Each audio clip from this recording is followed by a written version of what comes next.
सरकार ये सब करके थोड़ा सा अपना ही लेवल डाउन करती है। पनीर घी आजकल नकली बहुत आ रहा है, जिसकी वजह से बीमारियां बढ़ रही हैं।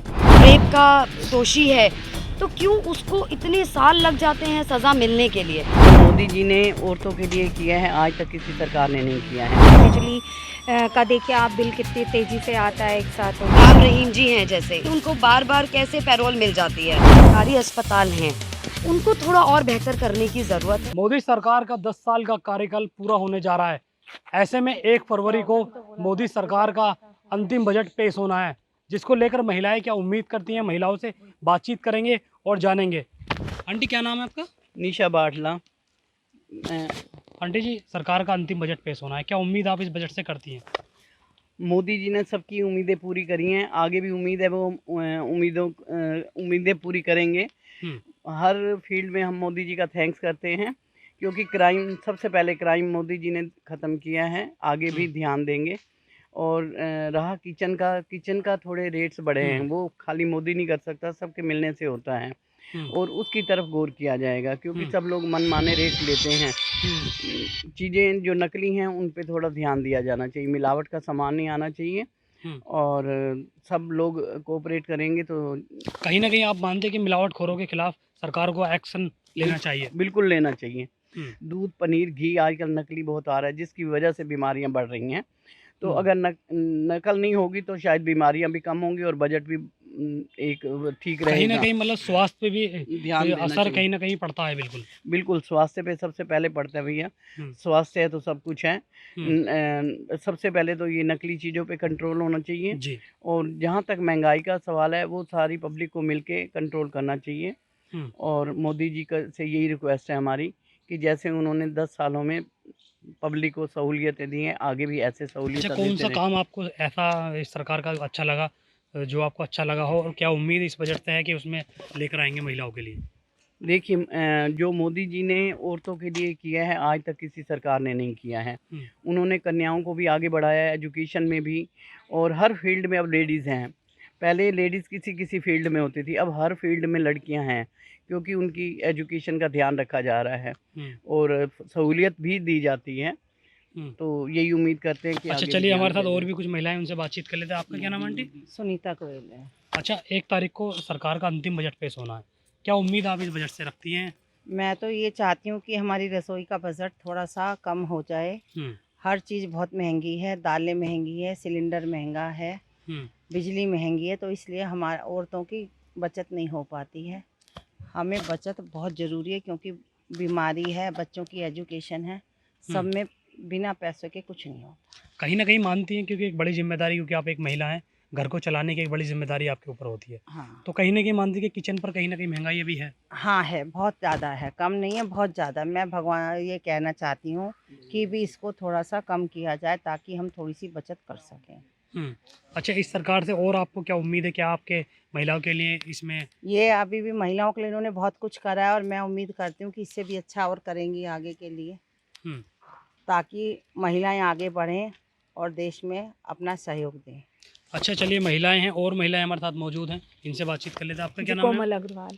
मैम, क्या उम्मीद करती हैं आप सरकार से? 1 तारीख को बजट पेश होना है, 1 फरवरी को अंतिम बजट ये है, क्या उम्मीद आपको इस बजट से मैं है? सरकार से ये उम्मीद करती हूँ कि आटे, दाल, चीनी, घी, फ्रूट्स और सिलेंडर, इन सब में थोड़ा सा बजट कंट्रोल में किया जाए, जिससे कि हम रसोई को अच्छे से चला सकें और थोड़ी हम बजट भी सेव मनी भी कर सकें, जिससे कि हम अच्छे से बच्चों को पढ़ा भी सकते हैं और बीमारी में भी हम इस बच्चों के पैसों को यूज़ कर सकते हैं। कहीं ना कहीं मानते हैं कि महंगाई अपने चरण पर है? हाँ जी, है सर।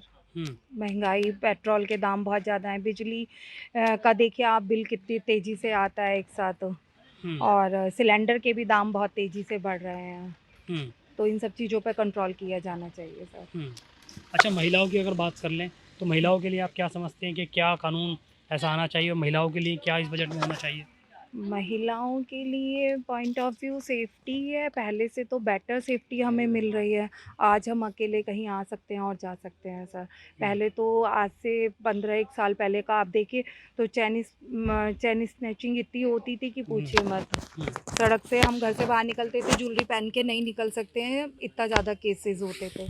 आज वो नहीं होते हैं मोदी जी और योगी जी के राज में। चलिए, आपका क्या नाम है? जी, मेरा नाम काजल छिब्बर है। अच्छा मैम, 1 फरवरी को बजट पेश होना है सरकार का, जी। अंतिम बजट ये है। जी सर। क्या क्या समझते हैं आप इस बजट को लेकर? सर देखिए, 10 साल के अंदर मोदी जी ने तो जो कार्य किए हैं उसमें बहुत सारे फील्ड्स में काम किया है, लेकिन मेरे को जो मेन लगता है, मैं हेल्थ सेक्टर के लिए बात करना चाहूँगी एक तो, कि जो हमारे सरकारी अस्पताल हैं उनको थोड़ा और बेहतर करने की ज़रूरत है, और वहाँ का जो स्टाफ है उसको अपग्रेड करने की बहुत ज़रूरत है सर। एक तो ये, दूसरा मैं कहना चाहती हूँ कि जब कहीं भी कोई क्राइम हो जाता है तो उसके बाद जो एक्शन होना चाहिए इमीडिएट, वो नहीं हो पाता सर। कि अगर आज वो पता चल जाता है कि जी ये रेप का दोषी है, तो क्यों उसको इतने साल लग जाते हैं सज़ा मिलने के लिए, और अगर सज़ा मिल गई तो उसको बेल पे जल्दी से रिहा कर दिया जाता है। तो मैं यही कहना चाहती हूँ कि सरकार को कुछ इस पर मेनली फील्ड पे काम करना चाहिए। देखिए ना, आप हरियाणा में राम रहीम जी हैं जैसे, तो उनके ऊपर कितने दोष लगे हुए हैं, लेकिन फिर भी उनको बार बार कैसे पैरोल मिल जाती है। तो सरकार ये सब करके थोड़ा सा अपना ही लेवल डाउन करती है, और ये मैं उम्मीद नहीं करती मोदी जी से। जिस तरह आप गाज़ियाबाद में, यूपी में देखते हैं, योगी जी का पूरा सिस्टम है और क्राइम को इतना बेहतर तरीके से उन्होंने हैंडल किया हुआ है कि कहीं कोई क्राइम की बात ऐसी नहीं है। तो मुझे लगता है बाकी के भी शहरों में ये सब चीज़ें मेंटेन होनी चाहिए, और एक्शन थोड़ा सा फास्ट ट्रैक पे होना चाहिए, खासकर रेप के केसेस में। अच्छा, कहीं ना कहीं आप मानते हैं कि कानूनी व्यवस्था में पहले से फ़र्क देखा गया है? बहुत फ़र्क देखा गया है सर। मैं आपको ये खुद बताना चाहती हूँ कि मैं खुद उत्तर प्रदेश गाज़ियाबाद की रहने वाली हूँ, और आज से ये मानकर चलिए कि करीब-करीब 10 से 12 साल पहले इतना क्राइम था कि 6:30-7 बजे के बाद आप घर से बाहर निकल ही नहीं पाते थे, और सेफ्टी तो कहीं थी ही नहीं, और फैमिली भी आपको बहुत लेट तक बाहर जाने नहीं देती थी। तो उसमें तो तब से फ़र्क आया जब से योगी जी यहाँ आ गए।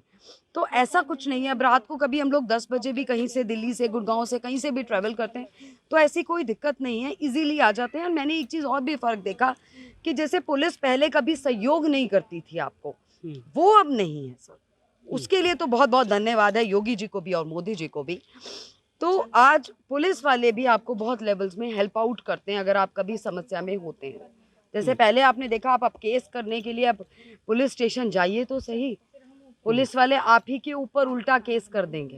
पहली बात तो सुनी ही नहीं जाएगी आपकी परेशानी को, लेकिन ऐसा अब नहीं है, उसके लिए बहुत-बहुत धन्यवाद है। तो साफ तौर पर 1 तारीख को केंद्र सरकार का बजट पेश होना है। महिलाओं से बात हमने की, महिलाओं की अलग अलग राय सामने निकल कर आई। कानून व्यवस्था की अगर बात करें तो कानून व्यवस्था से महिलाएं जो हैं पूरी तरह से खुश नजर आई, और महिलाओं की ये उम्मीद है कि केंद्र सरकार इस बजट में भी महिलाओं के लिए कुछ लेकर आएगी। सोनू खान, जनहित टाइम्स, गाजियाबाद।